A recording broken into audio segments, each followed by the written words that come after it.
the studio now. I'm joined by the band Liberty Circus. Hi guys, how you doing? Oh yeah, Hello. fine, thanks. Are you well? Are you having a good Sunday? Yeah, It's been been pretty nice fun. day out. Now you were in our studio for a little bit earlier on. Did you enjoy kind of playing that? Was it a new experience for you guys? It's really, really hot. Yeah, pretty sweaty. Ended up getting shirtless, so that was interesting. You were shirtless? Yeah. I was going to say, how did I miss this? It's terrifying. It's a bit cooler in here, but I am actually red hot in here right now. But no, you enjoyed it. It's good you enjoyed it, and it's a whole new experience as well for you guys. Definitely yes, well the first time recording really properly, so Well, yeah, hopefully really, first of many. really enjoyed it. Yeah. Excellent stuff. Now, you had quite a big gig happen on Friday. You played at the Washington Arts Centre with some great acts. How did that go? That was really fun actually. I really enjoyed it. I wasn't sure how I was going to go because we'd never done a gig there before, but the crowd were great and the other bands we played I thought were really good. Yeah. So I really enjoyed it. Yeah. Excellent stuff. How did you find the other acts? Who played? I heard Vintage Revolution plays. How did they kind of do? Yeah, they were really good then, like There's some good really doom stood out. sections. Just all really talented, really. It's like really interesting, like to get keyboards and stuff like that. You know, I've never seen stuff like that before. I also like three-part harmonies as well in the Yeah. sound check. I was really impressed with. I wish these could do it. Excellent stuff. Did you see anybody else who kind of caught your eye and thought, oh, they're quite good?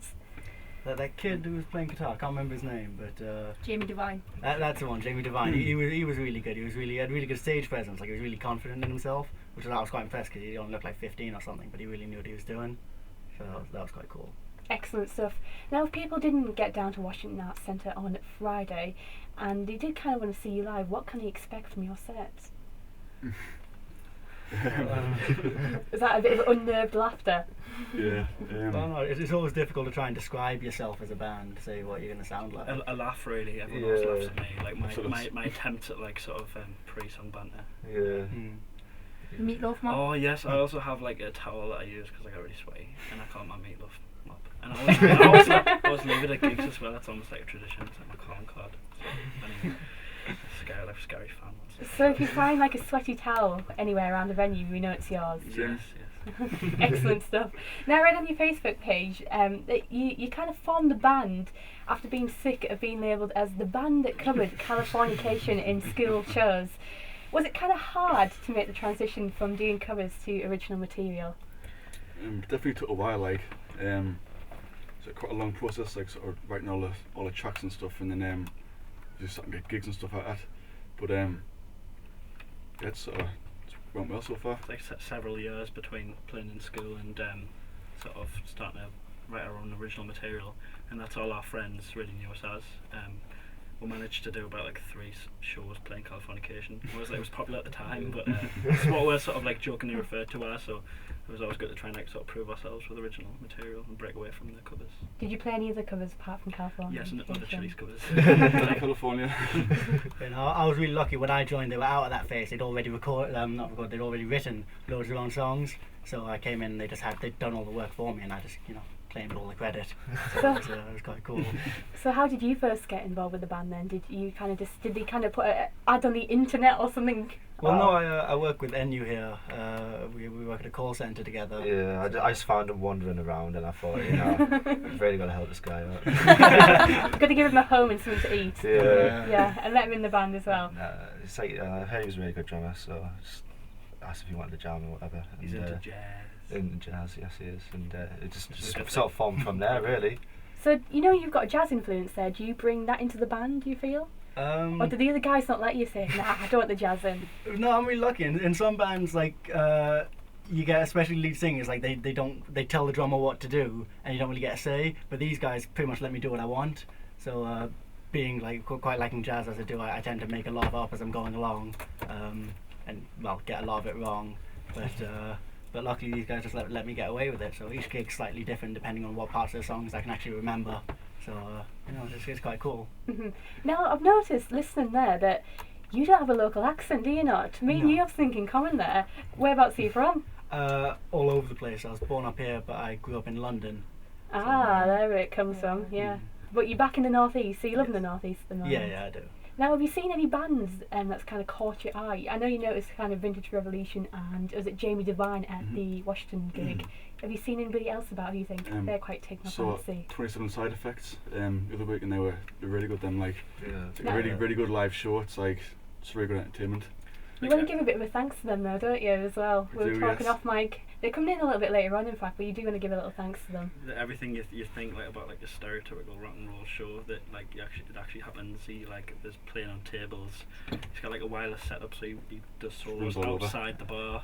It totally breaks down the whole crowd and band barrier, so you feel really part of it. It's like it's a really unique experience. I'd recommend like trying seeing them if you can. Like Yeah, definitely. Yeah, no, they're great lads. They've done loads to help us. They've been really supportive, so it's really cool of them. and Steph too.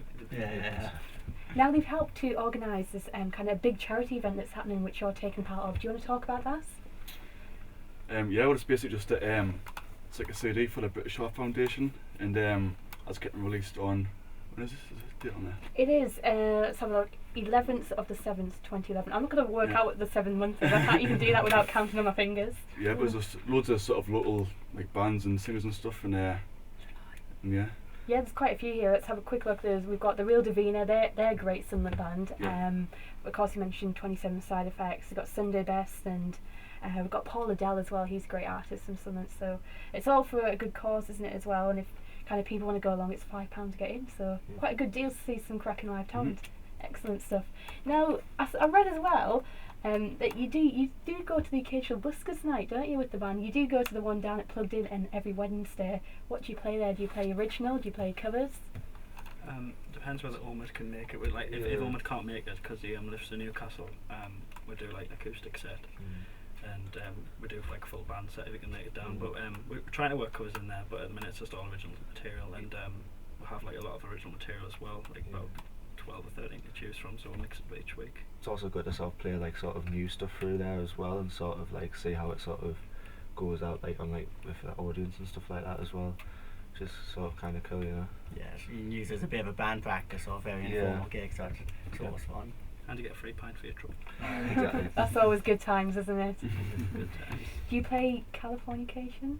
Do I ask? No. Sorry, I had to slip that one in. I was trying to convince these like two at some point, just as a sort of homage to like, especially like me and the two Louis like first got us playing music together, so it has that sort of nostalgic feel to it as well.